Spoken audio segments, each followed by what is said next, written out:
বঙ্গোপসাগরে সৃষ্ট সুস্পষ্ট লঘুচাপটি নিম্নচাপে পরিণত হয়েছে, যার প্রভাবে রাজধানী সহ সারা দেশে হচ্ছে বৃষ্টি।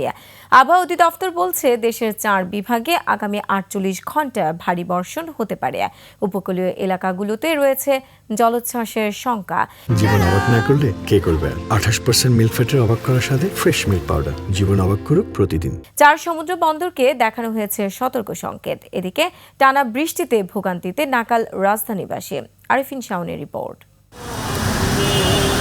কখনো মুষলধারে আবার কখনো ইলশেগুড়ি বৃষ্টি। বৃহস্পতিবার রাজধানীবাসীর সকালটা শুরু এভাবেই।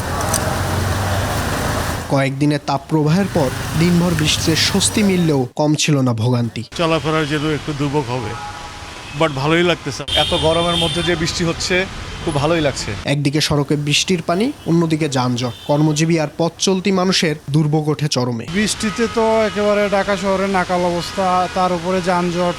এখন মানুষ তো অফিসগামী মানুষের অনেক কষ্ট হচ্ছে। বৃষ্টির মধ্যে এই জ্যামের কারণে মানুষ আরও বেশি হ্যাজেল হয়ে যেতেছে, মানে সমস্যায় পড়ে যেতেছে। বৃষ্টির কারণে যে চলাচলের দুর্ভোগ হচ্ছে, কাজে যেতে সমস্যা হচ্ছে। যানজটের কারণে হাইটে যাওয়া যাইতেছে, এর কারণে আমরা ভিজে যাওয়া লাগে। যানজটে ভোগান্তি, রাস্তা পানি উঠে যায়, চলা যায় না।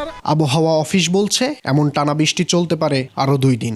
28 তারিখ সকাল 10টা থেকে পরবর্তী 72 ঘন্টার মধ্যে যে ভারী বর্ষণের সতর্ক সংকেতটা, এবং এটা সারা দেশে অর্থাৎ আমাদের 8টি বিভাগে ভারী থেকে অতি ভারী বর্ষণের সম্ভাবনা দেখা যায়। সাগরে নিম্নচাপ সৃষ্টি হওয়ায় উপকূলীয় এলাকাগুলো জোয়ারের পানিতে প্লাবিত হওয়ার শঙ্কাও জানিয়েছে আবহাওয়া অফিস। আরিফিন শাওন, 21 টেলিভিশন, ঢাকা।